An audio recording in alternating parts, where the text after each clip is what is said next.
So on a film set and in cinematography, there's a tool that we all use. Some people know about it, some people don't, and it's called Haze. Haze, at least to me, is one of the most important factors that shape and really polish off your cinematography and your scenes, especially in interior scenes. So I'm going to bring you along with us on this film that I'm cinematographer on and show you the importance of Haze and how it actually benefits our film set and also how I'm using it on a real film. The scene that we're shooting, it's a sunrise interior. So we're thinking like early morning, hard sun beaming through the windows. And what we see in the movies a lot are like, we feel the sun crank through the windows and you see those beautiful shafts of light. Well, that is all created by haze. So that's the look that we're going for in this scene. We're gonna have our sun coming through here. Don't mind the news, we'll get to the story later, or click a link down below. Maybe you'll see the story when it comes out. Regardless of which, sun coming through the window, beaming around the bedroom and onto a few things. But to get that look of this really early morning hot sun, I want the sun coming through atmosphere, creating these deep shafts of light. So haze has a lot of reasons of why it is important on a film set. I think the biggest thing for me comes back down to atmosphere. When you're shooting your films, you want to just give the world back that sense of atmosphere. Sometimes having it just totally clean and sterile, you could say, gives this feeling of emptiness. And I think that bringing back atmosphere into your frame and atmosphere into your scene through haze just adds that texture. A few years later. But I forgot to mention how drastically lighting affects your haze and especially your direct beams of light when it comes to haze. So I'm in my kitchen right now. I'm just going to demonstrate with a flashlight of just kind of direction of all of that. And I will say that I've got this like dry ice setting on it right now just for fun. These Smoke Ninjas have like this like cool, I don't know, it's kind of fun for special effects of like pouring out the haze. Regardless, doesn't matter. So what we're gonna do, I'm gonna turn this light off. We're gonna turn the flashlight on for a second. So say we've got our haze pumping out, right? We've got our little puddle of haze. If we backlight it, it looks sweet. It gives that look, it gives that direction of really cool shafts of light. But the second this light comes around, and we front light it, that's where it's really washing out all of the beams of light. So when getting these beams of light, I'll put in a little bit more here and I'll let it kind of dump out. We want to make sure we're backlighting it like this. Because the second we come around, we lose that look. So that's one thing to consider is how important your lighting direction comes into play. So with this sun scene, we've got light coming in from behind the haze, not from in front of the haze. But like if I put it through the plant, what happens there? It's just this really cool, like, how does that look like on camera? That's so cool. Now, my friends, sit tight for a second while we take a quick detour to talk about the sponsor for today, which is Motion Array. Now, if you're not familiar with Motion Array, this is a platform that I personally have seen grow immensely over the years, from sound effects to VFX to video plugins to templates, etc. But that's not even what I'm talking to you about today. What I want to talk to you about is their new AI voiceover tool. Well, I'll tell you, there's nothing quite like the simple life out here on the ranch. Now, this is a tool that is incredibly fast and helpful if you need a voiceover fast in a pinch. All you got to do is type into the little text box exactly what you want the AI to say.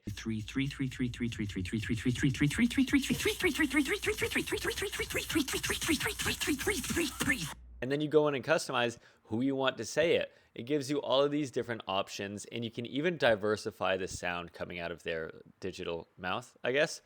You can speed it up, you can slow it down, you can give it a little bit of a tone. Now, there's way too much on Motion Array to fit into this ad, so I'm going to leave a link down below. And if you are somebody who loves saving money, there is the option of getting the Everything Annual Plan, which will save you $50 off. So again, link is down below, but let's go dive headfirst back into the haze.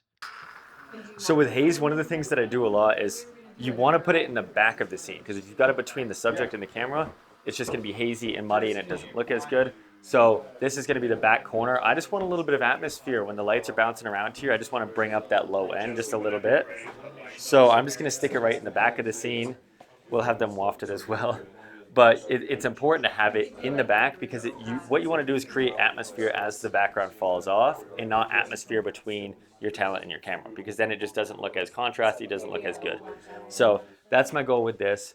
We're going for like a moonlight tungsten area here. So really my goal with this haze is without it, it's very dark. Light kind of falls off really easily and disappears. But now with putting a little bit of atmosphere and haze back here, I'm taking the lights, like the small oil lamps, in the moonlight that's coming through, and it's going to give the light something to cast through and light up. So now we're not going to have this really, really dark shadow area when we're shooting in such a dark, shadowy room. We're going to bring up that toe end a little bit by the lights casting through, lighting up the haze a little bit, just giving us some texture to the scene.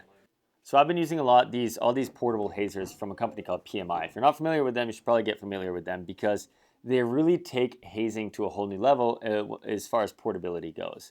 But the nice part about these is that they're so portable and they're so fast. The second you hit the button, it cooks up right away and you start getting haze.